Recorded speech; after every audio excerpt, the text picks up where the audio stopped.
Pues hoy es un día especial, cumplimos 2 años de el triunfo que por mandato del pueblo nos otorgó este honroso cargo de presidente de la República.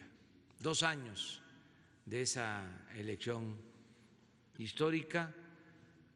Hoy voy a informar a las 5 de la tarde, voy a rendir cuentas sobre lo que hemos logrado en el proceso de transformación de la vida pública del país y de cómo estamos actuando para garantizar el bienestar y la felicidad de nuestro pueblo. Invito a todos a que puedan informarse. A las 5 de la tarde se va a transmitir en redes sociales y es posible que se haga también en algunos medios convencionales, en estaciones de radio y en canales de televisión. Pero eso va a depender de la decisión que tome cada medio. Si considera que es importante la transmisión, van a dar los espacios, el tiempo. De todas maneras, repito, va a estar en redes sociales. Hoy entra en vigor el Tratado de Libre Comercio en una nueva etapa. Es también un acontecimiento importante, sobre todo en el terreno económico y comercial, y por eso vamos a que nos informen los responsables del gabinete de preparar las condiciones para que inicie el tratado con Canadá, con Estados Unidos, cumpliendo todos los procedimientos legales. Queremos agradecer mucho a los integrantes del Poder Legislativo porque no solo se aprobaron las leyes fundamentales, el mismo tratado, sino también leyes complementarias. No tenemos nada pendiente. México cumplió en tiempo y forma. Por eso nos va a ampliar la importancia de las modificaciones legales el licenciado Julio Scherer Ibarra, que es el consejero jurídico de Presidencia. Va también a intervenir la doctora Graciela Márquez, secretaria de Economía, y el secretario de Relaciones Exteriores, Marcelo Ebrard. Los tres van a exponer sobre este tema y luego abrimos para las preguntas y las respuestas.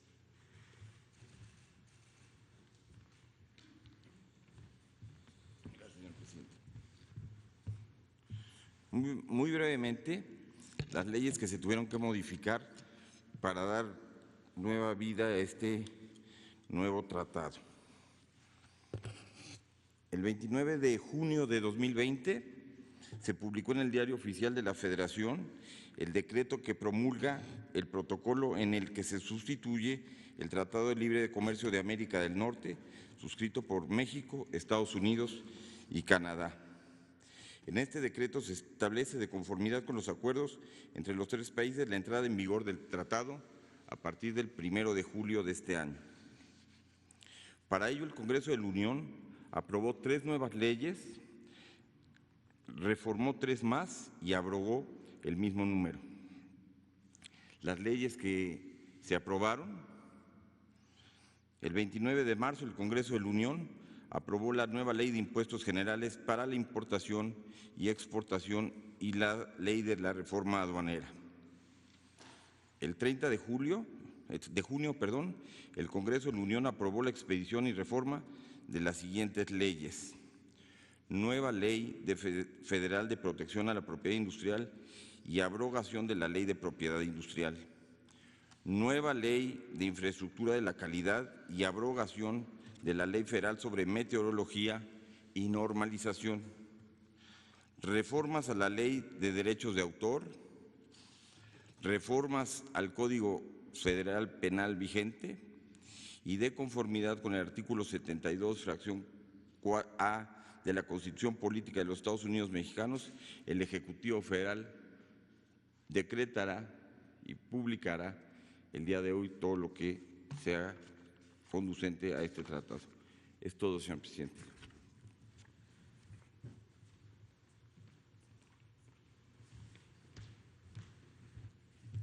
Con su permiso, presidente. Buenos días a todas, buenos días a todos.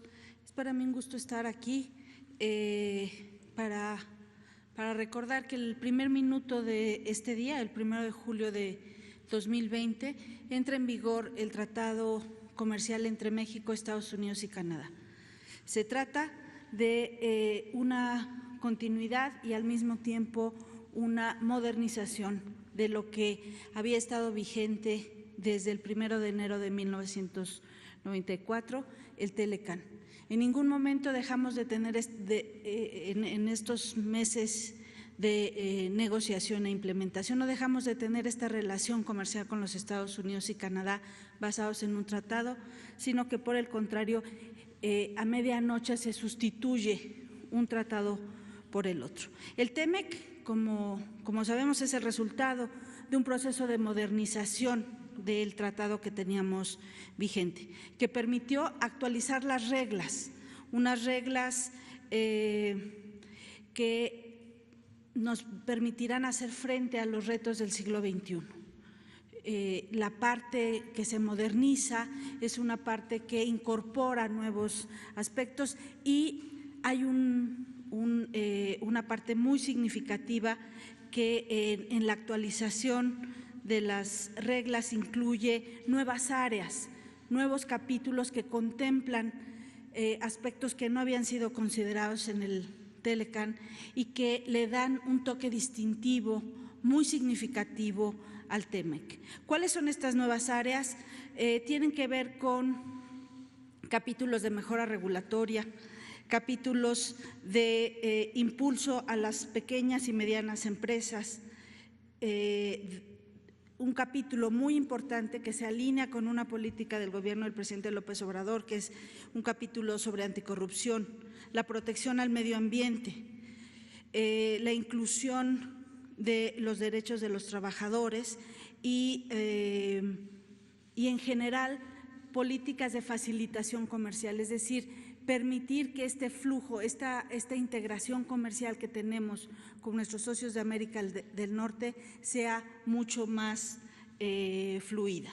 Así pues, es un tratado que le da continuidad al tratado que teníamos, pero sobre todo lo hace más incluyente. Y ese es un aspecto a destacar y un aspecto que se alinea con las políticas de desarrollo que se impulsan en este gobierno. Creemos por eso que es una palanca de desarrollo, no para obtener los mismos resultados. Es una palanca de desarrollo porque vamos a obtener resultados en el que más regiones, más sectores, más mercancías y sobre todo más grupos sociales se beneficien de los frutos del comercio internacional. Quisiera nada más cerrar y decir que el comercio internacional es muy importante para la economía mexicana y también por eso constituye esta entrada en vigor del tratado entre México, Estados Unidos y Canadá una palanca para enfrentar los retos económicos que ha puesto a la economía mexicana el COVID-19. Decir que casi 3/4 partes del PIB lo representa el comercio internacional. Entonces, sabemos que esta integración en América del Norte, una integración comercial, una integración productiva, servirá para salir adelante de estos efectos económicos del COVID, pero sobre todo que nos generará espacios de desarrollo, espacios de inclusión en todo el territorio nacional. Quisiera simplemente terminar diciendo que este es un trabajo colectivo, es un trabajo de los miembros del gabinete, la Secretaría de Relaciones Exteriores, la Secretaría del Trabajo y Previsión Social, la Secretaría de Agricultura y Desarrollo Rural, la Secretaría del Medio Ambiente. Todos ellos colaboramos para cumplir y llevar a buen puerto la implementación del Tratado de Libre Comercio. Pero también la colaboración, acompañamiento de las leyes que teníamos que armonizar por parte del Poder Legislativo fue crucial para hoy estar, como ya ha dicho el consejero jurídico, listos para esta tarea.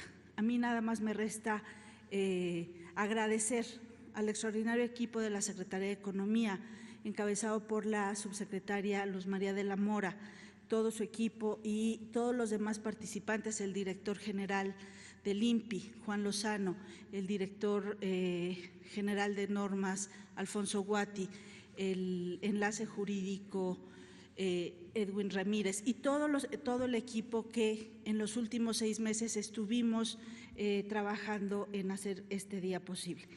El TEMEC es un trabajo colectivo, es un trabajo por México y seguramente lograremos de este tratado comercial convertirlo en esa palanca de desarrollo y no solamente de intercambio comercial. Muchas gracias.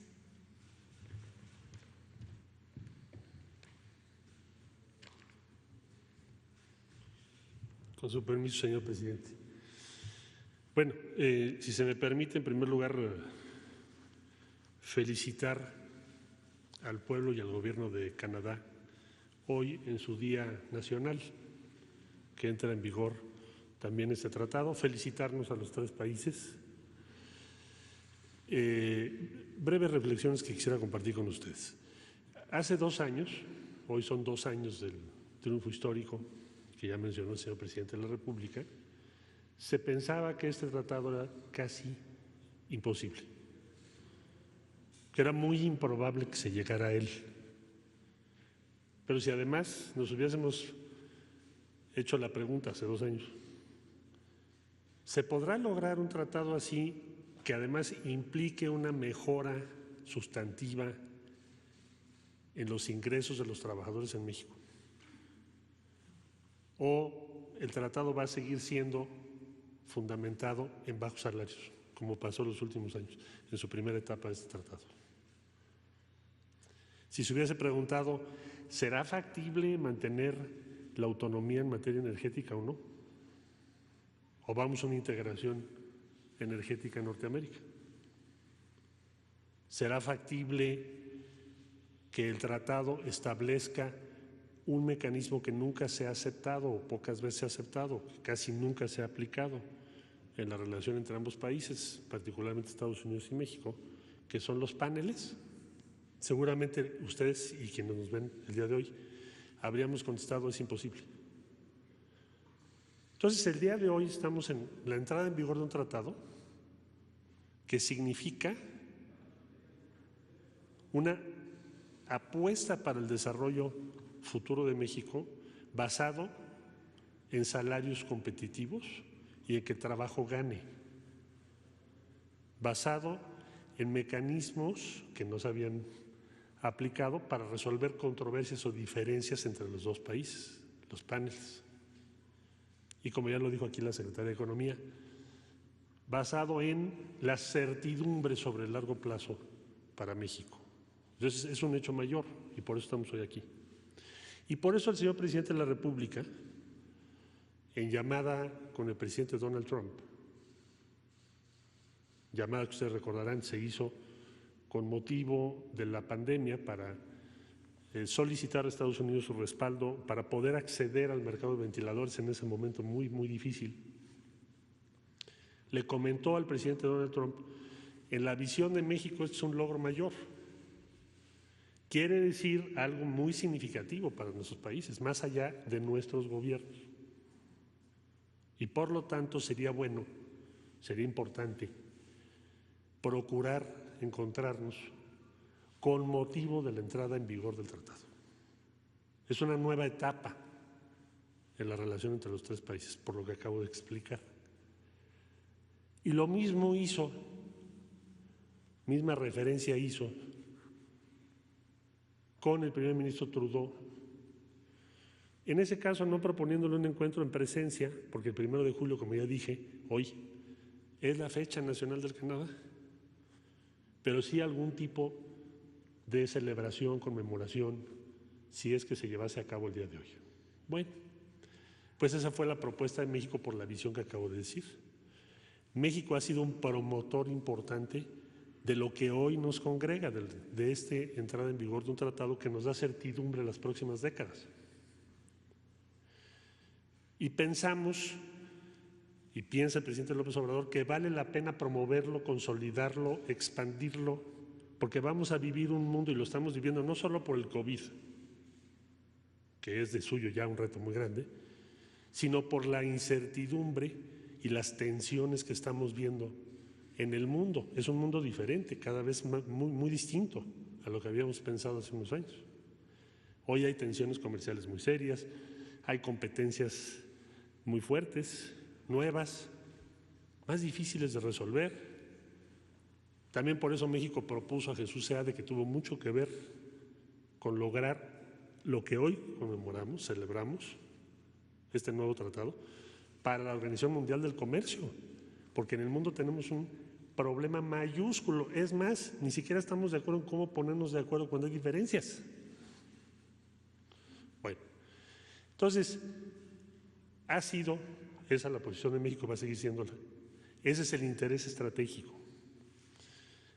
Como resultado de esas conversaciones, el día de ayer ya nos confirmaron y recibimos la invitación para una visita oficial de trabajo a los Estados Unidos, a celebrarse el día 8 y el día 9 de julio.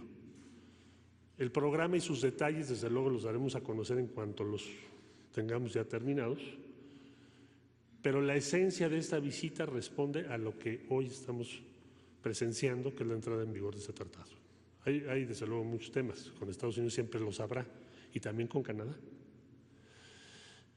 El día 8 en la tarde será la agenda de trabajo de carácter bilateral, es decir, reunión de trabajo, encuentro del presidente Donald Trump y el presidente Andrés Manuel López Obrador, conversaciones sobre varios temas, y el día 9 por la mañana lo que tiene que ver con la agenda trilateral. Les vamos a estar informando los detalles de esto. ¿Qué se pretende? ¿Cuál es el objetivo entonces para concluir de esa visita? ¿Es una visita para qué? Primero, porque tenemos que subrayar para todas y todos, inversionistas, instituciones financieras, pero también para el ámbito internacional en general, que hay un compromiso en Norteamérica para fortalecer el comercio, la inversión y el bienestar, subrayo el bienestar, entre México, Estados Unidos y Canadá. Y un mensaje muy importante para todas y todos nosotros. El día de hoy no solo entra en vigor un tratado, con todos los contenidos que dije, sino iniciamos una presencia muy relevante de México para la inversión, el empleo y el crecimiento económico. Ese es el objetivo. Para eso va el señor presidente a los Estados Unidos y por eso habló con ambos mandatarios, el presidente Trump y el primer ministro Trudeau, y por eso vamos a estar en esta visita oficial de trabajo. Muchas gracias por su atención. Muy bien, pues yo solo también agradecer a todo el equipo de la Secretaría de Economía y de la Secretaría de Relaciones Exteriores por el trabajo que se realizó de manera muy especial. Quiero destacar la participación de Jesús Seade. Fue actor principal y gracias a sus buenos oficios se llegó a acuerdos en momentos difíciles. Es un experto, Jesús Seade, en esta materia. Por eso también se está postulando, y México lo apoya, el gobierno que represento, para ser el director general de la Organización Mundial de Comercio. Muchas gracias a Jesús por su apoyo. Bueno, entramos ya a la sesión de preguntas, de respuestas. Tenemos una lista de ayer. Berenice Telles.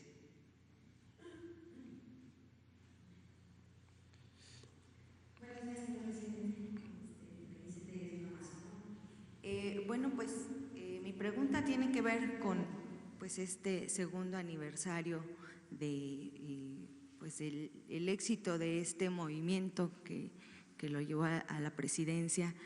Y bueno, si me permiten, es un poquito larga mi pregunta, pero bueno, hace 2 años de su gobierno, por un lado, en una evaluación general, por un lado se encuentra un panorama adverso en contexto de una pandemia, donde bueno, pues hay grupos políticos, empresariales, hasta delincuenciales que se resisten a esta transformación. Y bueno, pues que estaban acostumbrados a viejas prácticas de corrupción que ya se habían hecho como habituales y se habían normalizado incluso dentro de la propia sociedad a pesar de un malestar que existía. Y por el otro lado está esta fortaleza suya, señor presidente, de esta empatía que ha generado con millones de ciudadanos mexicanos en contra de todas estas injusticias de gobiernos anteriores y pues donde su gobierno ha resaltado en temas de eficiencia administrativa en comparación a los otros gobiernos en temas de salud, seguridad, inversión en infraestructura a pesar de mucha oposición y el tema de los jóvenes, de pueblos originarios y adultos mayores. En todo este panorama general, que así, bueno, de manera muy, digamos que muy general estoy planteando, quisiera que usted nos dijera a los mexicanos, siempre usted ha apelado a la conciencia social y a la participación de todas estas gentes con las que ha generado empatía. ¿Qué sigue? ¿Qué tareas hay para estos ciudadanos en este contexto donde por un lado pues se ve ir la oscuridad y por otro, bueno, pues hoy se está celebrando además la entrada en vigor de un tema tan importante como el tratado?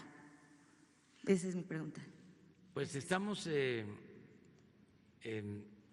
cumpliendo en efecto 2 años del triunfo. Creo que el resultado es bueno, a pesar de los pesares. No quiero presumir, no me corresponde evaluar, pero en redes sociales hay un texto de una ciudadana que dice: nos tocó el peor momento, estamos atravesando un mal momento con el mejor gobierno.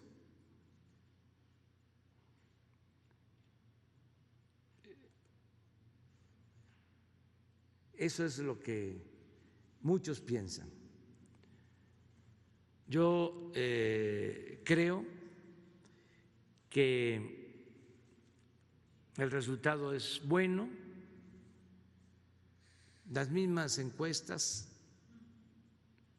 de los medios, no las que nosotros mandamos a hacer, porque ya eso se terminó, nos están favoreciendo. Tenemos más aprobación que el porcentaje de votos que obtuvimos hace 2 años, más reconocimiento del pueblo. Y eso es lo más importante, el apoyo de los ciudadanos. Hoy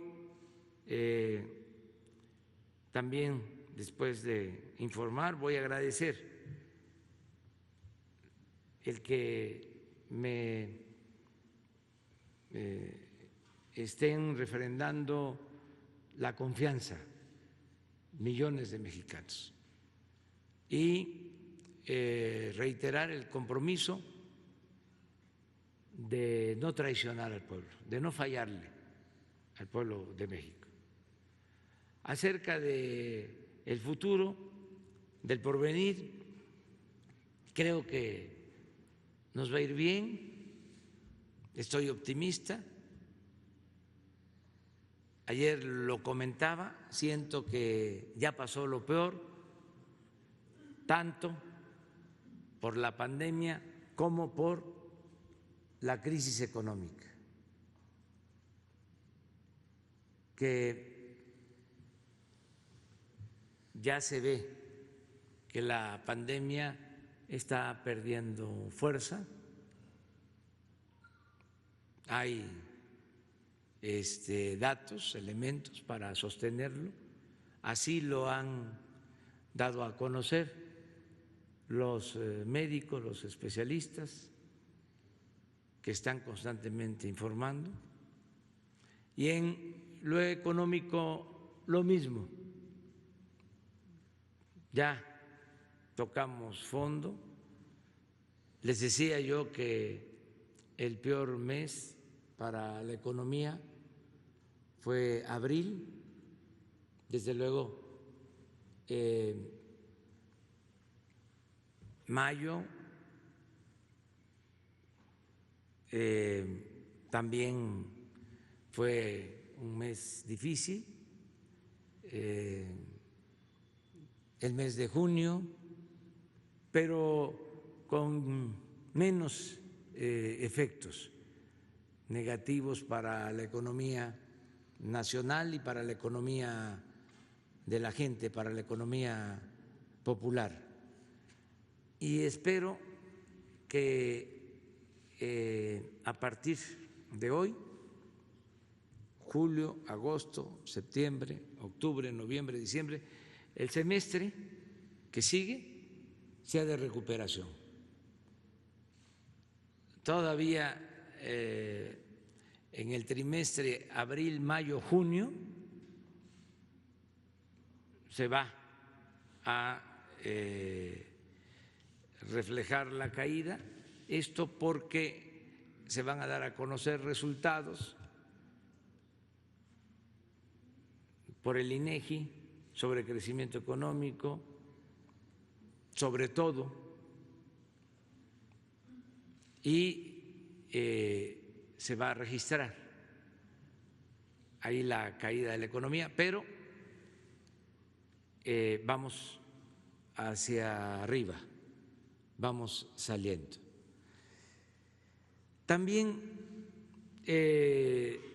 estoy muy satisfecho porque hemos protegido frente a estas calamidades, tanto de la pandemia como de la crisis económica, a la población más pobre, a los más débiles. Hemos destinado presupuesto como nunca a apoyar a los de abajo. Y esto ha ayudado a temperar, a que no se sienta tan fuerte la crisis económica. Hoy mismo estamos iniciando la dispersión de cerca de 50,000 millones de pesos para entregar de manera anticipada pensiones por 4 meses a más de 8 millones de adultos mayores y a cerca de 800,000 niñas y niños con discapacidad. Y vamos a seguir apoyando. Entonces, es bueno el balance, pero me gustaría que nos acompañaran, que escucharan el informe, que vieran el informe a las 5 de la tarde. Como estamos ya en temporada de lluvia, no lo vamos a hacer en el patio, lo vamos a hacer en el recinto en el que se aprobó la Constitución Liberal de 1857, en ese recinto histórico, también para que no haya preocupación. Se le solicitó permiso al Instituto de Antropología e Historia para utilizar este recinto histórico. Vamos a guardar también la sana distancia, no se va a saturar. Por eso a lo mejor no van a poder estar todos ustedes. Bueno, sí, vamos a estar, siempre vamos a estar, pero en lo presencial. Sin embargo, se van a poner pantallas para que puedan estar ustedes presentes y que nos acompañen. Son invitados especiales. Bueno, vamos con Antonio Baranda. Gracias, buenos días, presidente, buenos días a todos. El día de ayer comentaba, presidente, que se van a interponer denuncias en contra de empresas que venden energía a la Comisión Federal de Electricidad. Me gustaría que abundara sobre este tema, es decir, qué empresas son las que estarían involucradas y en qué conductas habrían incurrido, y específicamente preguntarle si los convenios presuntamente fraudulentos a los que hizo mención el día de ayer son de la pasada administración, son previos a la reforma energética y si están involucrados funcionarios de la CFE o de órganos autónomos. Sí, vienen de tiempo atrás estos contratos que nosotros consideramos fraudulentos. Fueron contratos pantalla, porque se hicieron licitaciones, se estableció un precio por el pago de la energía que la Comisión Federal de Electricidad le compra a las empresas particulares, pero era nada más la formalidad, la pantalla, la faramalla, porque de inmediato entraba un anexo con otra tarifa en la que se le tenía que pagar más a las empresas particulares, la mayoría empresas extranjeras y destacadamente empresas españolas. Esto se repitió durante mucho tiempo, antes de la llamada reforma energética y después de la reforma energética. Entonces, a todas luces se trata de un fraude a la hacienda pública y se están preparando las denuncias para proceder en contra de los responsables que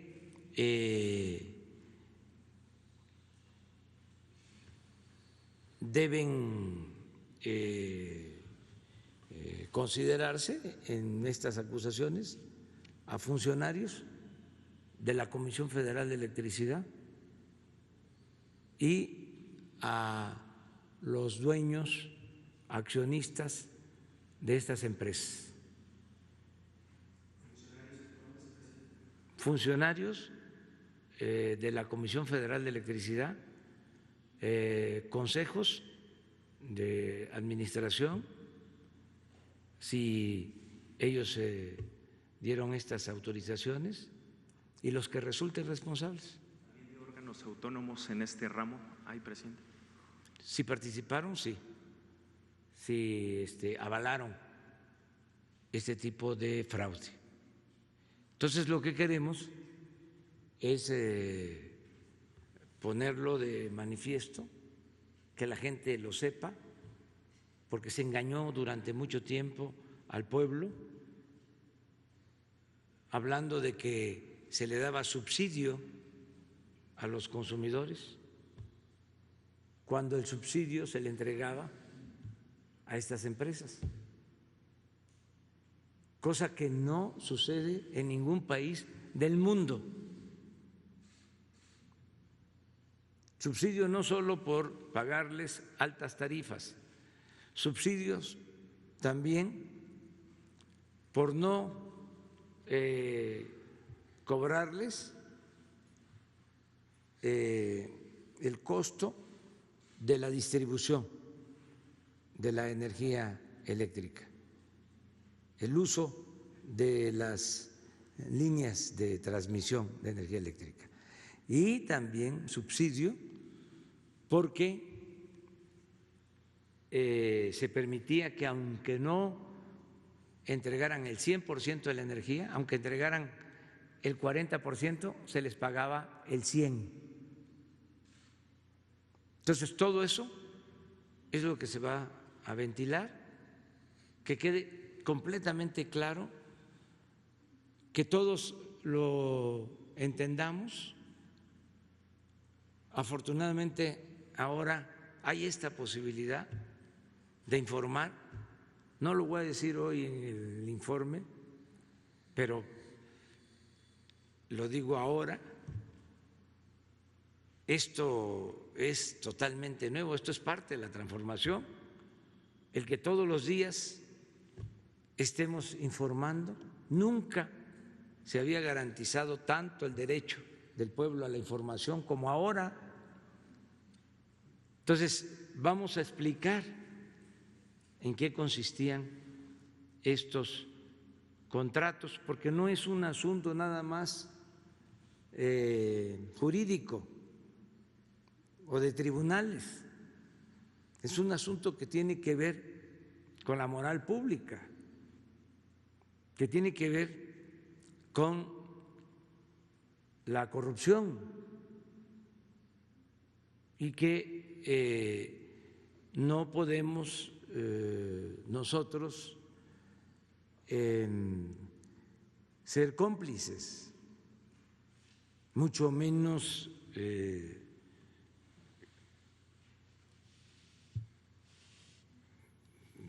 tapar estas irregularidades, por decirlo suavemente. Entonces, explicarlo bien importa mucho para que nunca más se vuelvan a repetir estos atracos. Yo siempre he sostenido que la justicia no solo es castigar a los responsables, sino siempre procurar prevenir y así evitar en el futuro la repetición. Antes, aquí lo hemos comentado, se pensaba que la política era asunto de los políticos, que el pueblo no le entendía, más durante el periodo neoliberal, que elevaron a rango supremo la economía, que decían, eso es muy complejo, eso es muy difícil de entender, como si fuese la gran ciencia. ¿Cómo no lo vamos a entender todos?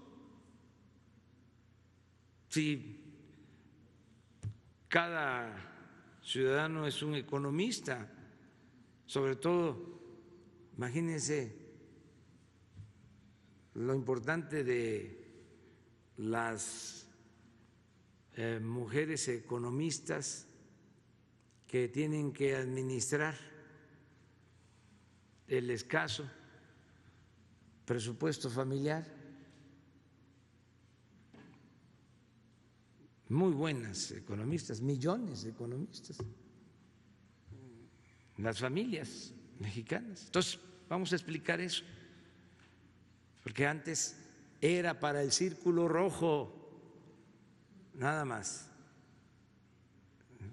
El pueblo no tenía acceso. Entonces sí vamos a presentar las denuncias, se están elaborando porque tenemos que fundamentarlas bien.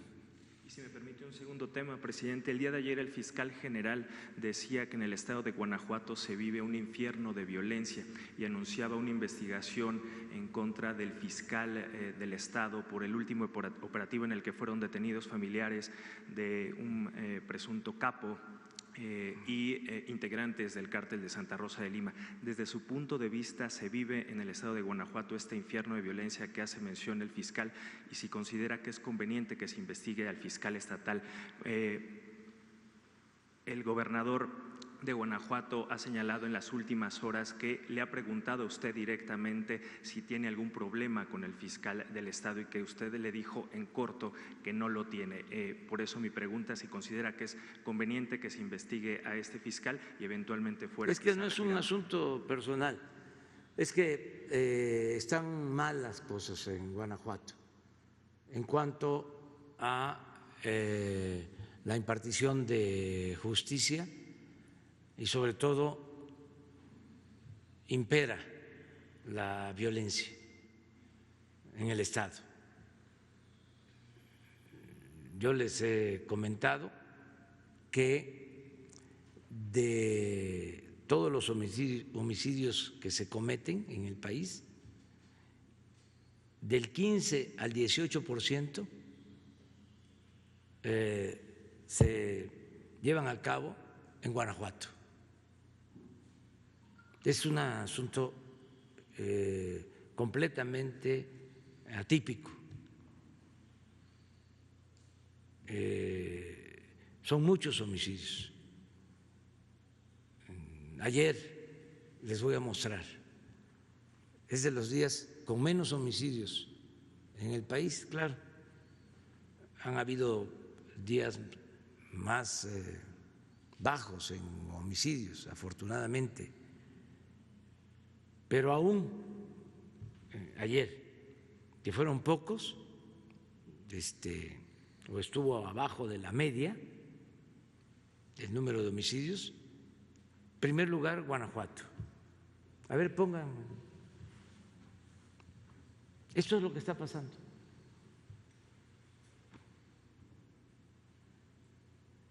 Miren, ayer, 73 homicidios en el país.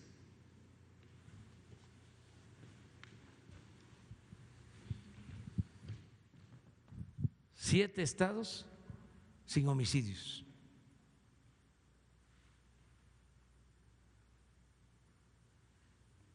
En Guanajuato, 10 de los 73.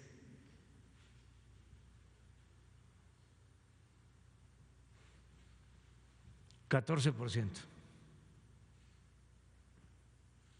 Y hay veces que llega al 20%. Entonces se dan casos como estas detenciones y luego que jueces liberan a los presuntos delincuentes porque tardó en llegar la orden de cateo o tardó en llegar la orden de aprehensión, y eso da motivo, pretexto para liberar a presuntos delincuentes. De modo que se tiene que llevar a cabo una limpia, y lo tienen que hacer las propias autoridades de Guanajuato.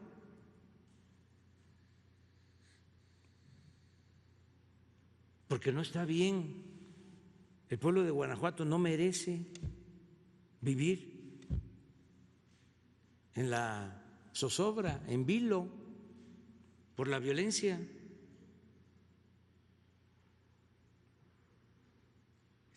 Tendrá que alcanzar al procurador y al secretario de Seguridad. Eso lo tienen que decidir ellos.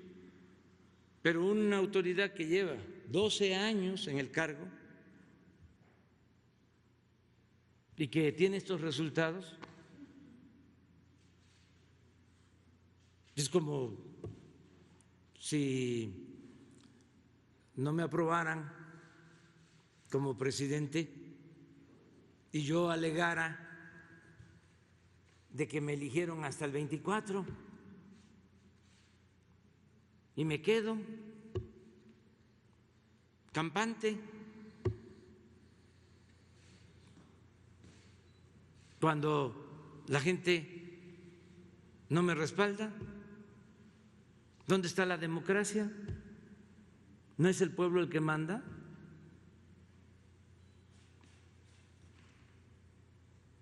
Entonces, en política, entre otras cosas, cuentan los resultados.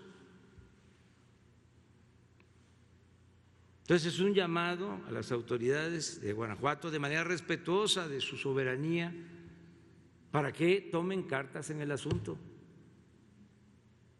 Y desde luego que la Fiscalía tiene que hacer lo propio, y yo respaldo las declaraciones y los puntos de vista del fiscal general Alejandro Gertz Manero. Le tengo confianza. Aprovecho para felicitarlo por lo que dio a conocer el día de ayer. 2 cosas muy importantes: el que se está esclareciendo lo de los jóvenes desaparecidos de Ayotzinapa. Fíjense, hoy en la mañana ya nos informan que uno de los involucrados, que estaba detenido, un juez lo dejó a las 12 de la noche en libertad. Claro, no ha salido porque hay un plazo de 24 horas. Ahora la Fiscalía va a tener que defender el asunto. Pero imagínense eso. No se puede permitir que estas cosas sucedan.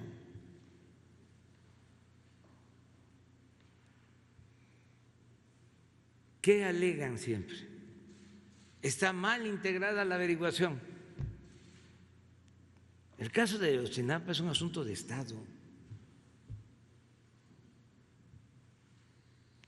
¿Qué no se dijo durante mucho tiempo que había intervenido el Estado? Ahora con el cambio decidimos que íbamos a aclarar este asunto a partir de ponernos de acuerdo todas las instituciones del Estado para que se haga valer un Estado de derecho en el país, que nunca jamás se cometan estas atrocidades en el país. Es un asunto de Estado el que se aclare la situación de Ayotzinapa. Por eso, repito, felicito al fiscal por esta decisión. Y no es de que se integró mal la averiguación.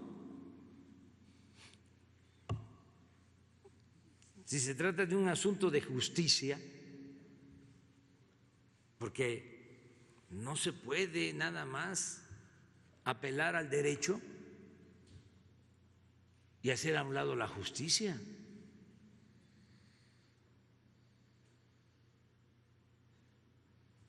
¿Qué opciones hay si está mal integrada la averiguación?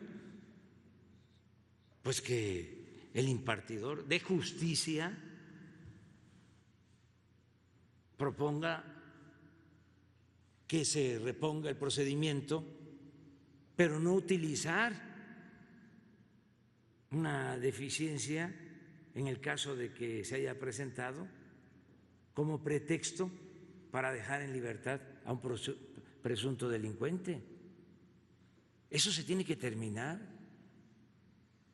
porque detrás de todo esto, de esas fallas en los procedimientos, en el fondo es la corrupción lo que prevalece. Tenemos que limpiar de corrupción al gobierno en su conjunto. Lo otro importantísimo de el día de ayer es el anuncio de que acepta la extradición el señor Lozoya y que está dispuesto, según las palabras del fiscal, a dar a conocer todo lo que sucedió con relación a los sobornos de Odebrecht, todo el dinero que se repartió. Eso no lo dijo él, el fiscal, eso lo digo yo.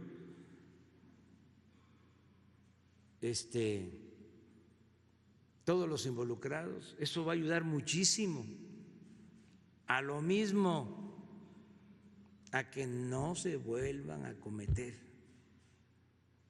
esos actos de corrupción, a ir limpiando de corrupción al país, purificando la vida pública.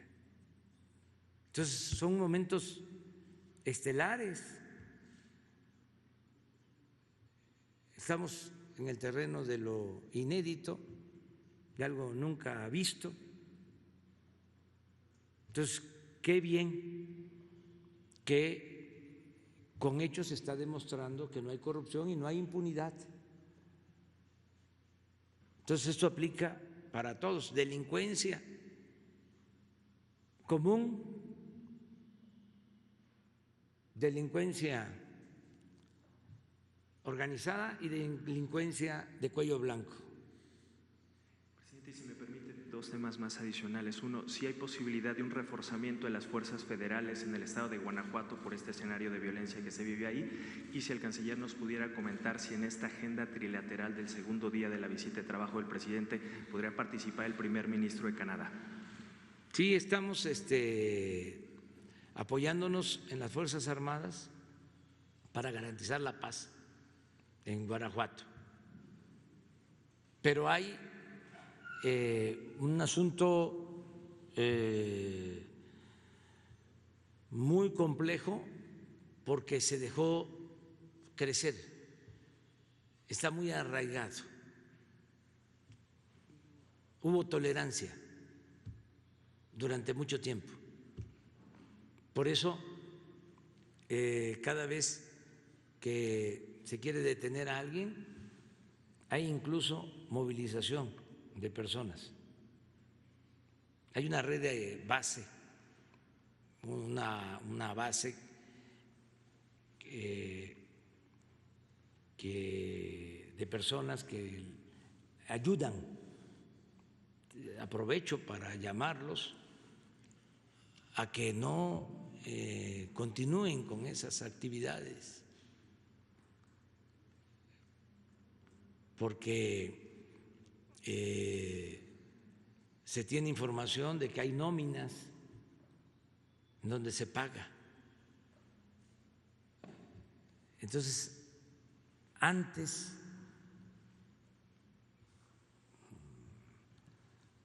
aceptando sin conceder de que no había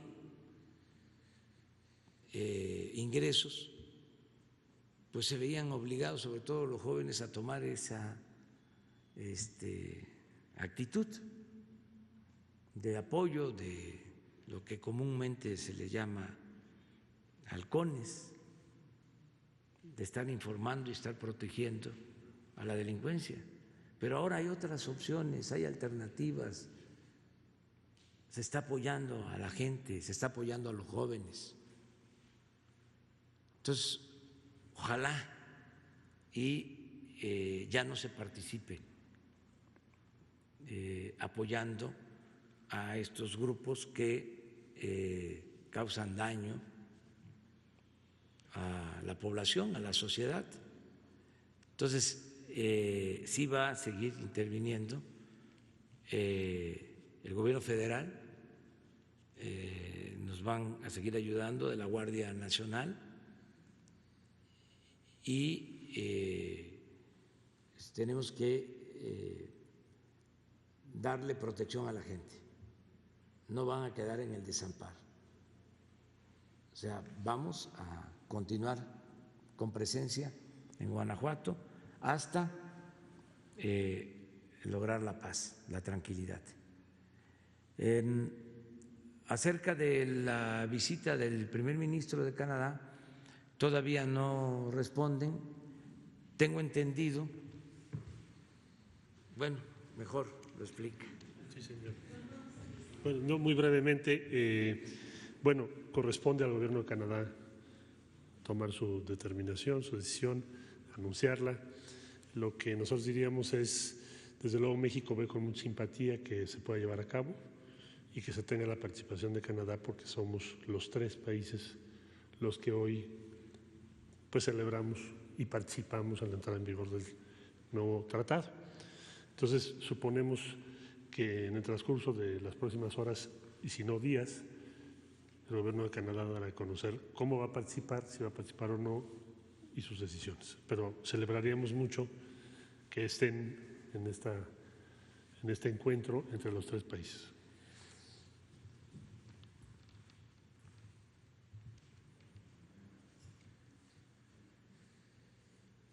Sharon Monterrubio.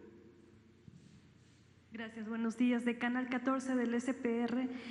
Primero sobre Ayotzinapa, ¿hasta dónde llegó la mentira histórica? ¿Y qué implicaciones políticas tiene que Emilio Lozoya, el exdirector de Pemex, finalmente haya aceptado ser extraditado? Y otra pregunta, de acuerdo a la encuesta telefónica de ocupación y empleo, el trabajo informal alcanzó 51.8% de la población activa.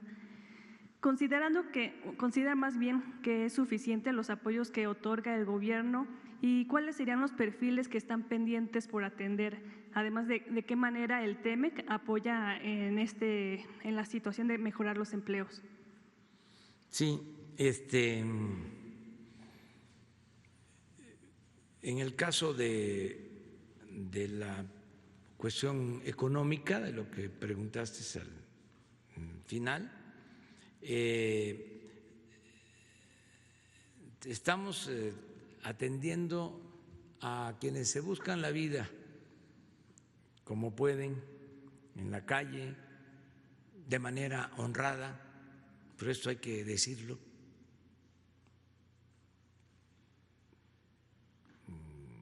Hay gente trabajadora, gente honesta, que tienen necesidad. Si no funciona durante décadas como ha pasado la llamada economía formal, pues fue creciendo la economía informal. La gente decide obtener su sustento en sus casas, ponen ahí la venta de comida o de cualquier mercancía. Nuestro pueblo es un pueblo trabajador, luchón. Hay que tomar en cuenta eso. A veces los conservadores solo se dedican a criticar a los que trabajan en la calle, quisieran que no existieran, pero si no es por eso, imagínense si la economía formal no crece. La gente ha tomado sus decisiones para tener ingresos y sí, en efecto, el peso de la economía informal en México es mayor que en otros países. Por eso tenemos que pensar en el empleo de la economía formal y también en los que no tienen empleo en la economía formal. Muchos, millones. Entonces, los créditos que se están dando